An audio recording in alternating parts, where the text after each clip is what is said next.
أعوذ بالله من الشيطان الرجيم بسم الله الرحمن الرحيم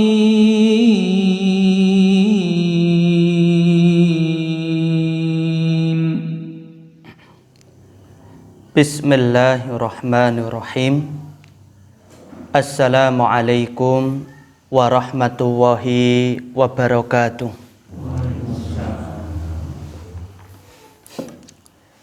Innal hamdalillah nahmaduhu wa nasta'inuhu wa nastaghfiruh wa na'udzu billahi min sururi anfusina wa min sayyiati a'malina.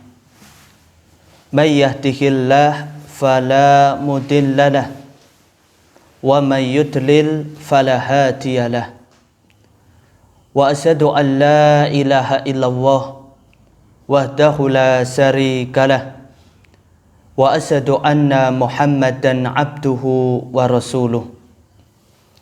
Allahumma salli wa sallim ala nabiyyina Muhammad wa ala alihi wa sahbihi ajma'in, amma ba'd. Allahumma innana as'aluka ilman nafi'a wa na'udzubika min ilmin la yanfa'. Ma'asyiral muslimin, jamaah pengajian yang semoga senantiasa dicintai dan dirahmati oleh Allah Subhanahu wa ta'ala. Alhamdulillah, kita bersyukur kepada Allah Subhanahu wa ta'ala atas segala limpahan nikmat yang telah Allah Subhanahu wa ta'ala anugerahkan kepada kita. Salawat dan salam semoga senantiasa Allah curahkan kepada Nabi kita yang mulia, Nabi Muhammad sallallahu alaihi wasallam. Jamaah pengajian rahimakumullah, insyaallah pada kesempatan malam hari ini kita akan melanjutkan pengajian kita membahas keutamaan 10 hari pertama bulan Zulhijjah. Dan pada pengajian pekan kemarin terakhir kita sedang membahas amalan-amalan di 10 hari pertama bulan Zulhijjah. Dan kita sedang membahas amalan yang ketiga, yaitu haji. Sekarang kita lanjutkan pembahasan tentang masalah haji ini, yaitu kita bahas kriteria haji yang mabrur. Kriteria haji yang mabrur. Ada beberapa kriteria sehingga haji itu dikatakan mabrur. Yang pertama,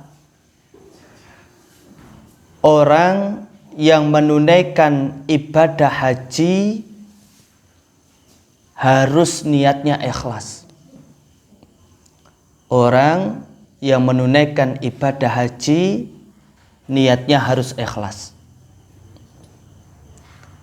Jadi kriteria haji yang mabrur yang pertama yaitu seseorang ketika menunaikan ibadah haji niatnya harus ikhlas. Yaitu dia menunaikan ibadah haji niat dia semata-mata mengharap pahala dari Allah, bukan untuk pamer, bukan untuk riya, bukan untuk kebanggaan atau agar dipanggil oleh masyarakat Pak Haji atau Bu Haji. Karena Allah Subhanahu wa ta'ala tidak akan menerima sebuah ibadah haji kecuali ibadah haji itu dikerjakan dengan niat yang ikhlas. Karena ikhlas ini merupakan syarat diterimanya sebuah amal. Sebagaimana sabda Nabi sallallahu alaihi wasallam di dalam hadis yang diriwayatkan oleh Imam Abu Dawud dan Imam An-Nasa'i. Rasulullah sallallahu alaihi wasallam bersabda, "Innallaha azza wa jal la yaqbalu minal amal illa ma kana lahu khalisan wa batughiya bihi wajhu." Sesungguhnya Allah azza wa jal tidak akan menerima sebuah amalan kecuali amalan itu dikerjakan dengan niat yang ikhlas dan mengharap wajah Allah. Sehingga barang siapa yang mengerjakan ibadah haji dengan niat yang tidak ikhlas, maka Allah tidak akan menerima ibadah hajinya. Dia tidak akan memperoleh pahala dari ibadah hajinya. Dan Allah Ta'ala juga memerintahkan kepada kita untuk menunaikan seluruh bentuk ibadah dengan niat yang ikhlas. Termasuk haji, karena haji termasuk ibadah. Allah Ta'ala berfirman di dalam Quran surat Al-Bayyinah ayat nomor 5. Kata Allah Ta'ala, "Wa ma umiru illa liya'budullaha mukhlisina lahuddin." Mereka tidak disuruh kecuali supaya beribadah kepada Allah dengan penuh keikhlasan. Jadi kita diperintahkan oleh Allah untuk beribadah dengan niat yang ikhlas. Kemudian kriteria haji yang mabrur yang kedua, berhaji sesuai tata cara haji yang dipraktikkan oleh Nabi sallallahu alaihi wasallam. Berhaji sesuai tata cara haji yang dipraktikkan oleh Nabi sallallahu alaihi wasallam.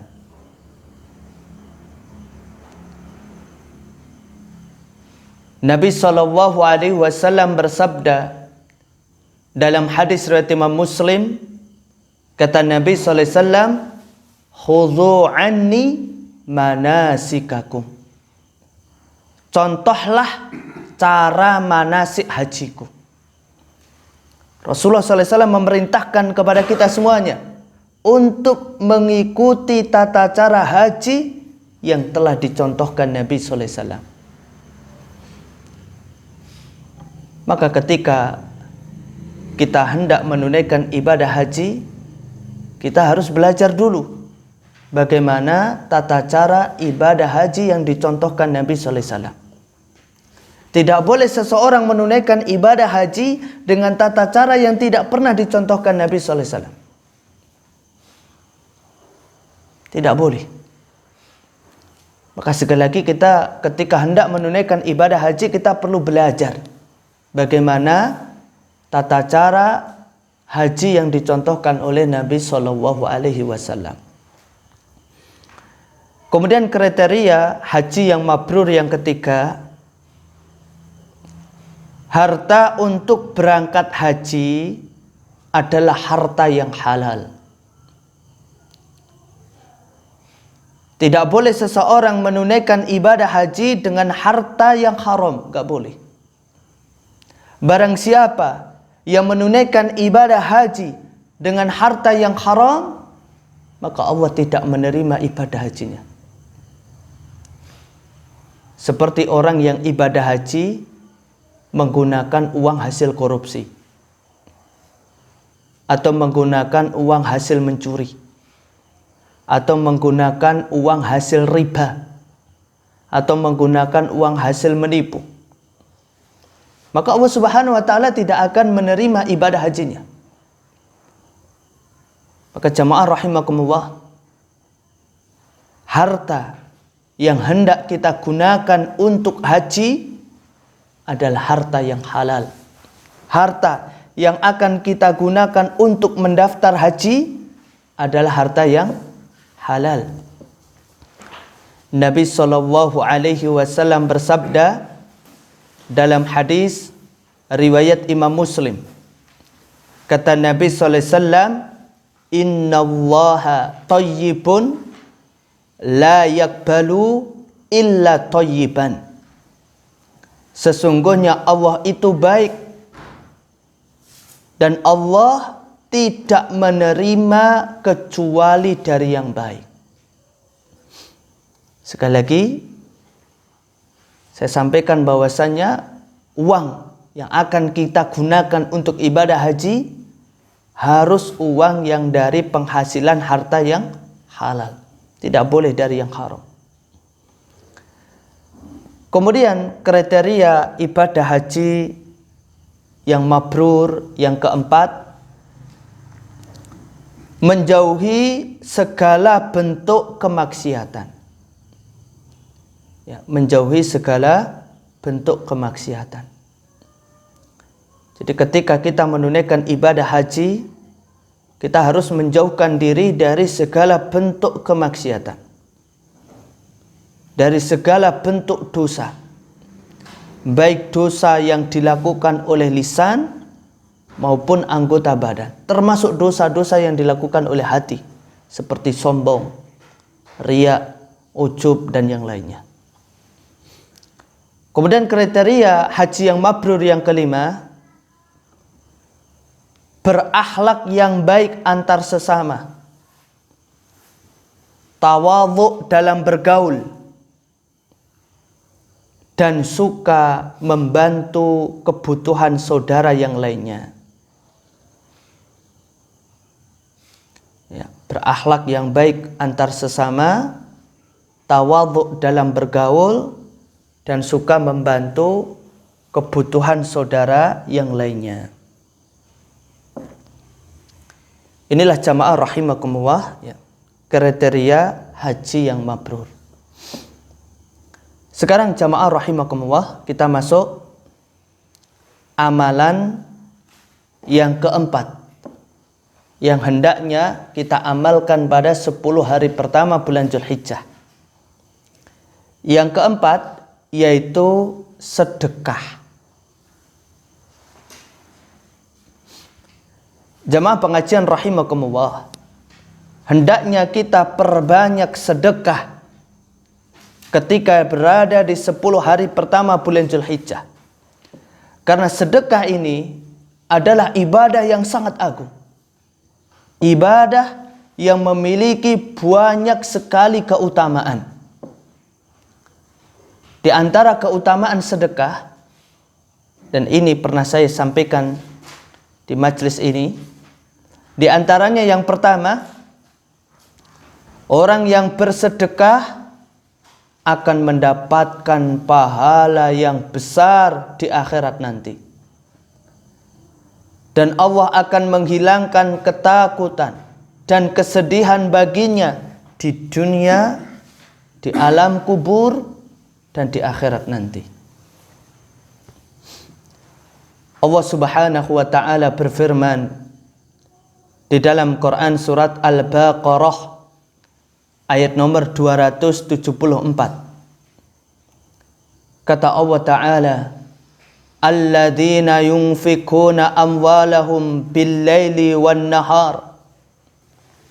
Orang-orang yang menafkahkan hartanya di malam hari dan di siang hari, sirran wa alaniyatan, secara tersembunyi dan terang-terangan, falahum ajruhum inda rabbihim, maka mereka mendapatkan pahala di sisi Rabbnya, wala khaufun alaihim wala hum yahzanun. Tidak ada kekhawatiran terhadap mereka dan tidak pula mereka bersedih hati. Syekh Abu Bakar Jabir Al-Jazairi di dalam kitab Asyarut Tafasir di jilid yang pertama, tatkala menafsirkan ayat ini beliau mengatakan, orang-orang yang berinfak atau bersedekah pada setiap waktu dan situasi, baik malam hari atau siang hari, secara rahasia maupun terang-terangan, bahwa pahala sedekah mereka akan disimpan di sisi Allah dan akan diberikan pada hari kiamat ketika mereka menghadap Allah. dan tidak ada rasa ketakutan dan kesedihan bagi mereka, baik di alam dunia, alam barzah, maupun alam akhirat nanti. Allahu Akbar. Maka sekecil apapun sedekah kita, pasti Allah akan berikan balasan pada hari kiamat nanti. Dan dengan sebab sedekah itu, Allah akan hilangkan kesedihan, ketakutan dalam diri kita, baik ketika di dunia, di alam kubur, dan di akhirat. Oleh karenanya dikisahkan bahwasannya ada seorang ulama yang setiap hari sedekah, meskipun hanya sedekah dengan sepotong roti atau satu siung bawang. Ini menunjukkan bahwasannya jamaah rahimakumullah, bahwasannya para ulama kita terdahulu sangat bersemangat sekali dalam masalah bersedekah.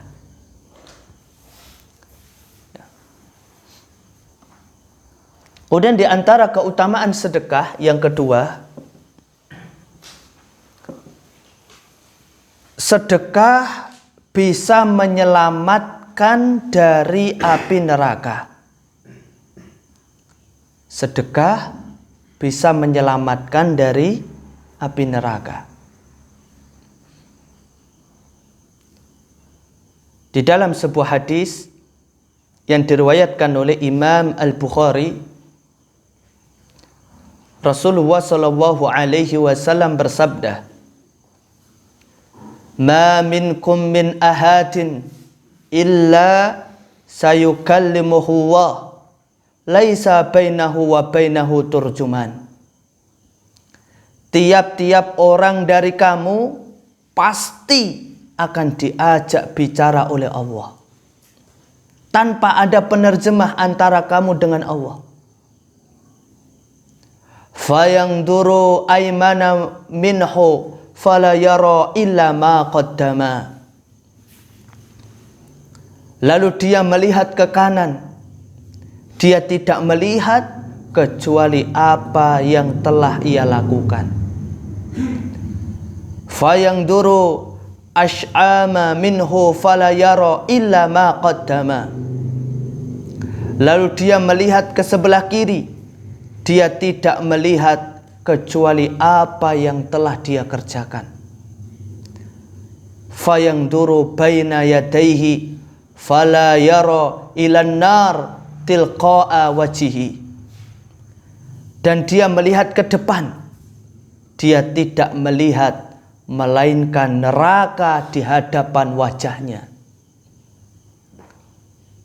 Kemudian kata Nabi sallallahu alaihi wasallam, "Fattaqun nar walau bisikit tamrot."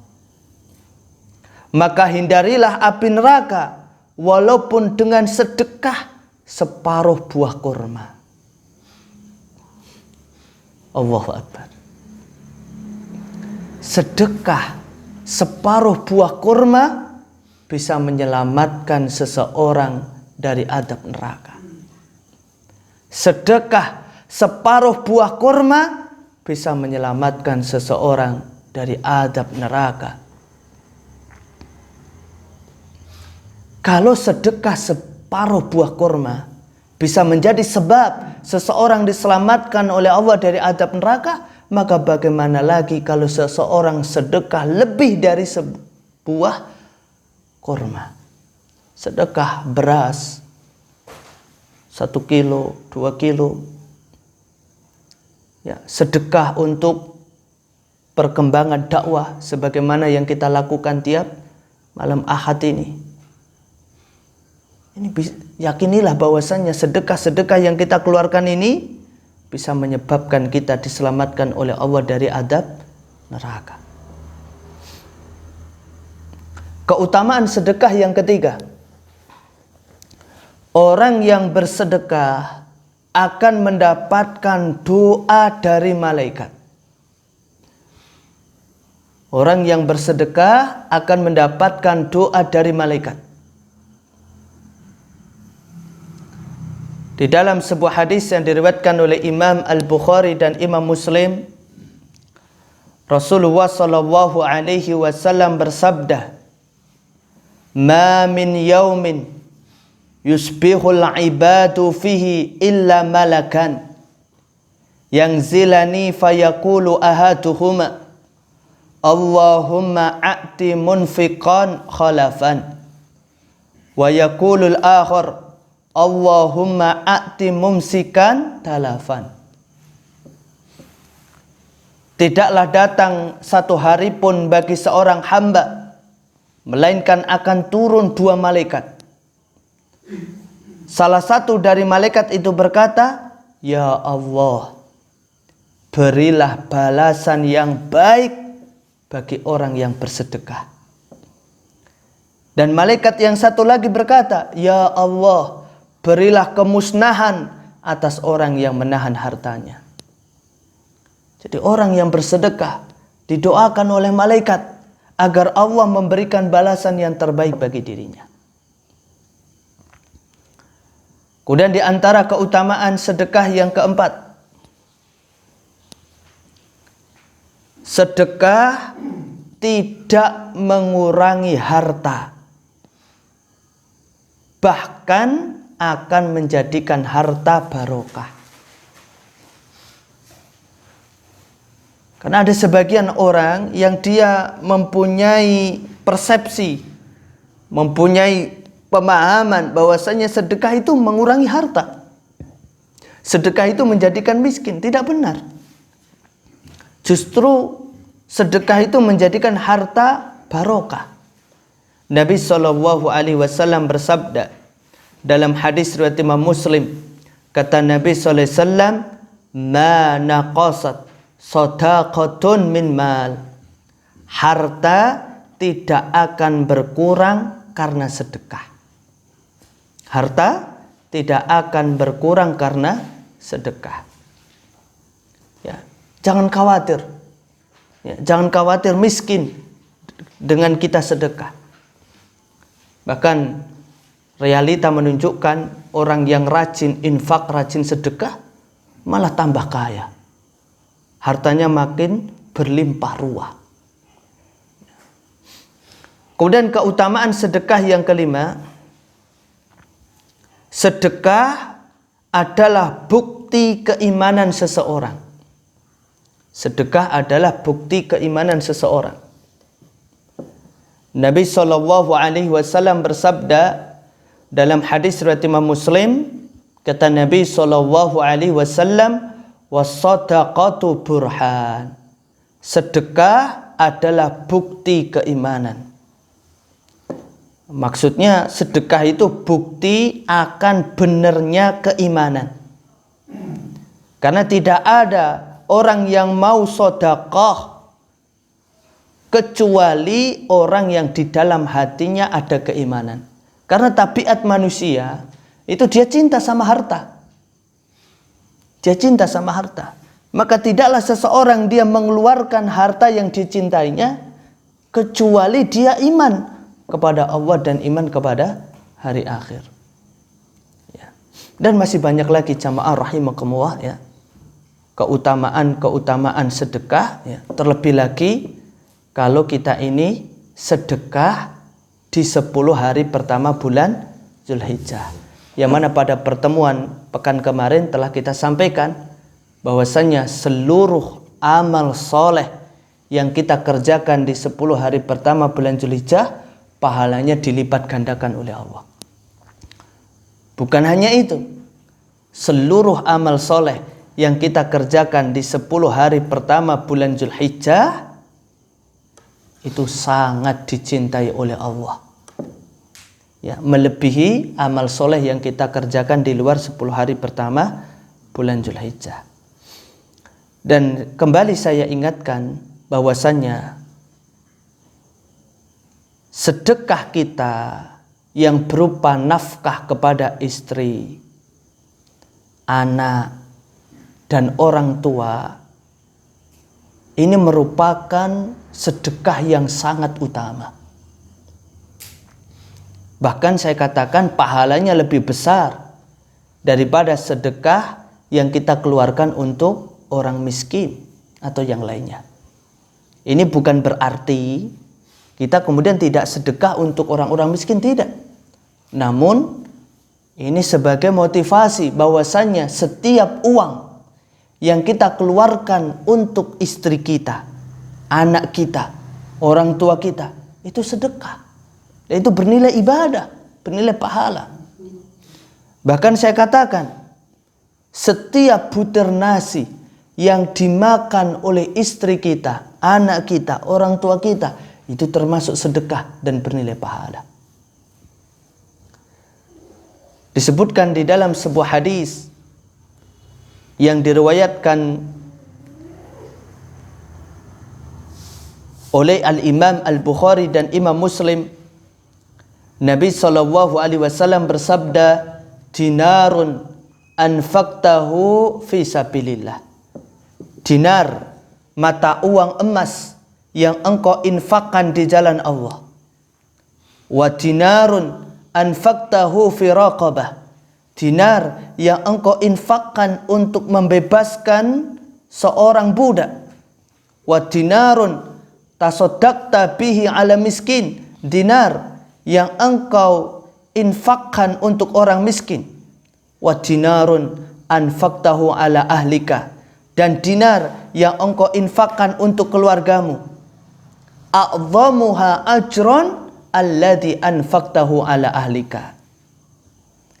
Maka yang lebih besar ganjarannya adalah dinar yang engkau infakkan untuk keluargamu. Berarti sedekah yang kita berikan kepada istri, anak, orang tua yang berupa nafkah itu pahalanya jauh lebih besar daripada sedekah yang kita keluarkan untuk orang miskin atau membebaskan budak. Uang yang kita keluarkan untuk keperluan bayar SPP anak kita termasuk sedekah tidak, Pak? Sedekah. Uang yang kita keluarkan untuk keperluan rumah tangga, sedekah tidak, Pak? Sedekah. Baik itu untuk membayar listrik, untuk kepentingan keluarga kita, termasuk nafkah, itu termasuk sedekah. Dan itu bernilai pahala. Allah Akbar. Ya.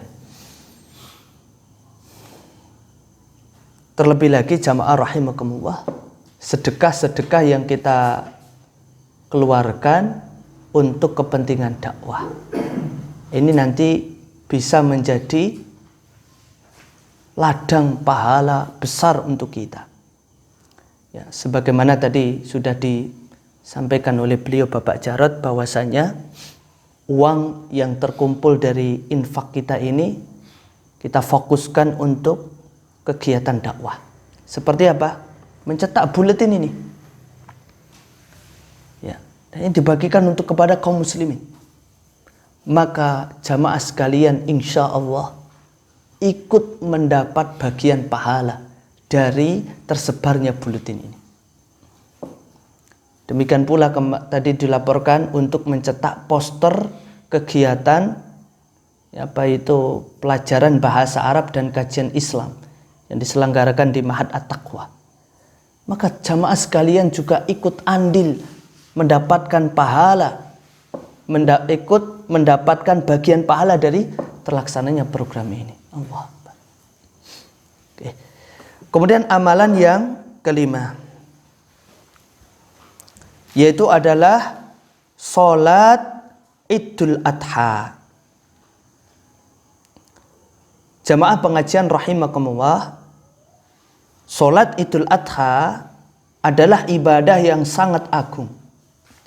Ibadah yang memiliki banyak sekali keutamaan. Dan orang yang mengerjakan sholat Idul Adha akan mendapatkan pahala yang sangat besar.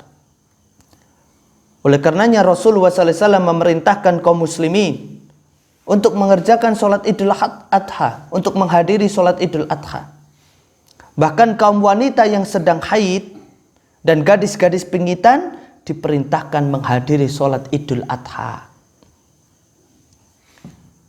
Di dalam hadis yang diriwayatkan oleh Imam Muslim dari Ummu Atiyah radhiyallahu anha, beliau mengatakan, amarona Rasulullah sallallahu alaihi wasallam an nuhrijahunna fil fitri wal adhal awatiq wal huyadh wa dhawatil khudur. Rasulullah sallallahu alaihi wasallam memerintahkan kepada kami untuk mengeluarkan gadis-gadis yang menjelang usia balik, wanita-wanita yang sedang haid, dan gadis-gadis pingitan pada hari raya Idul Fitri dan Idul Adha. Fa ammal huyadhu fayatazilnal musalla wa yashadnal khaira wa da'watal muslimin. Adapun wanita yang sedang haid, mereka menjauhi tempat sholat dan menghadiri kebaikan dan undangan kaum muslimin. Qultu, saya berkata, yakni Ummu Atiyah berkata, ya Rasulullah, ihdana la yakunu laha jilbab. Wahai Rasulullah, seseorang di antara kami tidak punya jilbab. Apakah dia diperbolehkan tidak berangkat? Maka Rasulullah bersabda, litul bisaha uhtuha min jilbabiha. Hendaknya temannya meminjaminya jilbab sehingga mereka menyaksikan kebaikan dan undangan kaum muslimin. Ini menunjukkan bahwasanya ibadah sholat Idul Adha itu ibadah yang sangat agung dan merupakan salah satu syiar agama Islam. Kemudian jamaah rahimakumullah, saya ingatkan bahwasanya ada satu amalan sunnah yang hendaknya kita amalkan yang berkaitan dengan sholat Idul Adha ini, yaitu ketika hendak berangkat sholat Idul Adha, kita tidak makan terlebih dahulu. Berbeda dengan ketika kita mau berangkat sholat Idul Fitri. Makannya setelah selesai sholat Idul Adha. Sebagaimana dalam hadis riwayat Imam At-Tirmizi disebutkan, kana Nabiyyu sallallahu alaihi wasallam la yakhruju yaumal fitri hatta yat'ama. Nabi sallallahu alaihi wasallam tidak keluar sholat Idul Fitri sampai beliau makan terlebih dahulu. Wala yat'amu yaumal adha hatta yusolliya, dan beliau tidak makan pada hari Idul Adha sampai beliau sholat terlebih dahulu.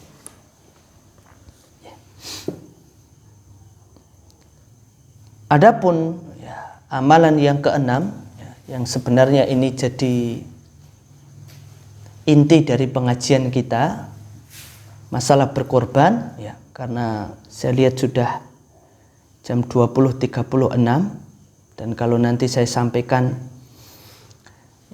tidak selesai eman-eman, karena nanti sebagian kajian ini juga akan di-upload di YouTube, sehingga manfaatnya lebih luas untuk kaum muslimin, sehingga kalau kepotong sayang pembahasannya.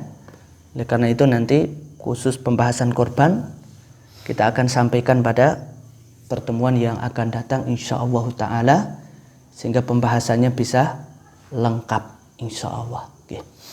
Demikian saja untuk pengajian kita pada kesempatan malam hari ini, mudah-mudahan bermanfaat, amin. Oke. Subhanakallahumma wa bihamdika asyhadu an la ilaha illa anta astaghfiruka wa atubu ilaik. Wassalamualaikum warahmatullahi wabarakatuh.